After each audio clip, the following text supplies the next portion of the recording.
पति पत्नी ने यदि प्रेम जोड़ा है तो उस प्रेम का निर्वाह कीजिए। प्रेम बहुत नाजुक है।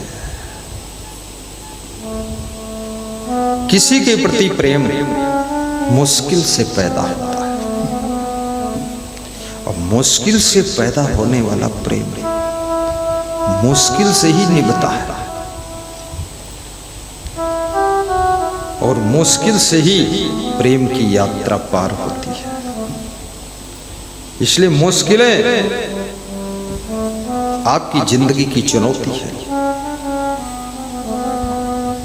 गुरु शिष्य का प्रेम का रिश्ता हो, चाहे पति पत्नी का रिश्ता हो, बाप बेटे का रिश्ता हो, सास बहू का रिश्ता हो, एक्स वाई जेड कोई रिलेशन हो, लेकिन रिलेशन हमेशा प्रेम का भूखा होता है।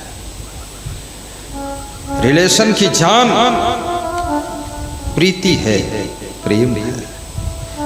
और ये भी याद रखना, नीति के बिना प्रीति भी मर जाती है, नियम के बिना प्रेम भी टूट जाता है। नियम विहीन प्रेम मुर्दा होता है। जिस प्रेम के बीच में नियम नहीं, वो प्रेम की उम्र बहुत कम है। इसलिए प्रेम गुलाब का फूल है। गुलाब के फूल को ज्यादा दबा दोगे पंखुड़ियां टूट जाएंगी। प्रेम को कोमलता से संभालना पड़ता है। प्रेम कोमल फूल है और किसी के प्रेम को निभाने के लिए आपको त्याग करना पड़ेगा। प्रेम बिना त्याग के मर जाता है। प्रेम की जान त्याग है। तुम अपनी पत्नी के लिए कितना त्याग करते हो सोचो। आपकी पत्नी अपने पति के लिए कितना त्याग करती है। माता पिता का त्याग करके तो आई ही है, भाई बहन का त्याग किया है, गांव जिले का त्याग किया है, तब तुमको पाया।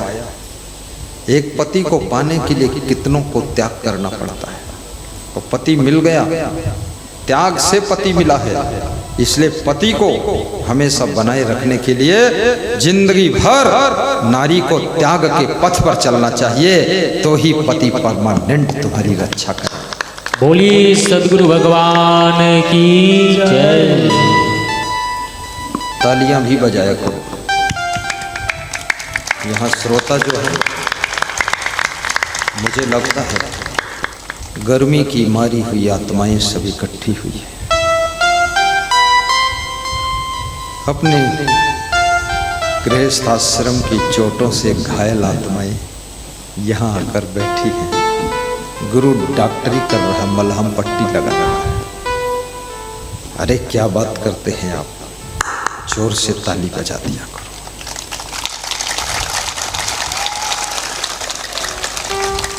जैसा गुरु वैसा कार्य शुरू।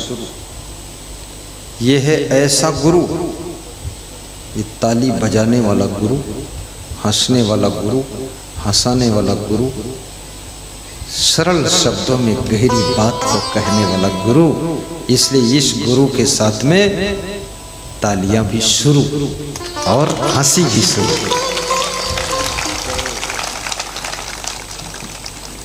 सब गुरुओं का अलग अलग नेचर होता है और बनावटी ज्यादा दिन टिकता नहीं। मेरे गुरु बहुत कम हंसते थे, महीने में एक बार, और मैं साल में एक बार भले उदास रहूं, वो भी उदास तभी रहूंगा जब नींद पूरी नहीं हुई। बाकी उदासी का कोई सवाल ही नहीं, क्योंकि मैं समझता हूँ जगत नश्वर है, यहाँ लेना देना कुछ है नहीं। यहाँ झूठा अहंकार पालना है कि ये मेरा वो मेरा। आँख बंद हुई, ना मेरा ना तेरा, खेल बंद हो गया। इसलिए हंसते हंसते इस खेल को खेलो और हंसते हंसते खेल को बंद करो और हंसते हंसते दुनिया में जियो और हंसते हंसते विदा हो जाओ।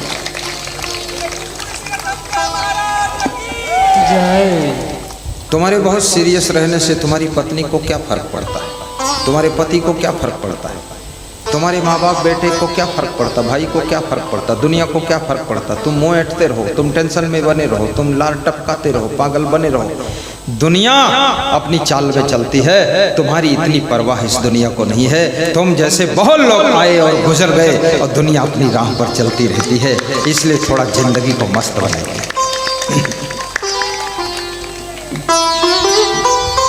गरीबी में भी हंसना सीखो, खुश रहना सीखो, झोपड़ी में भी मुस्कुरा कर जीना सीखो। कम पढ़ी लिखी पत्नी के साथ में आनंद से रहना सीखो। ज़्यादा पढ़ी लिखी पत्नी कहाँ मिलती है जानते हो? दिल्ली। और दिल्ली से जो आती है कौन होती है पता है आपको? वो बिल्ली, दिल्ली से आई बिल्ली। बस ऐसे बोलेगी म्याऊं, क्या खाऊं, दिन रात सोऊं। दिल्ली की बिल्ली खतरनाक होती है, इसलिए बहुत दिल्ली तरफ मत जाना। यहीं मैसोड़ी में ही ढूंढ लो, कहीं जमुई में ही ढूंढो। बहुत बम्बैया रसगुल्ले मत खाओ, कोई मतलब नहीं। संस्कार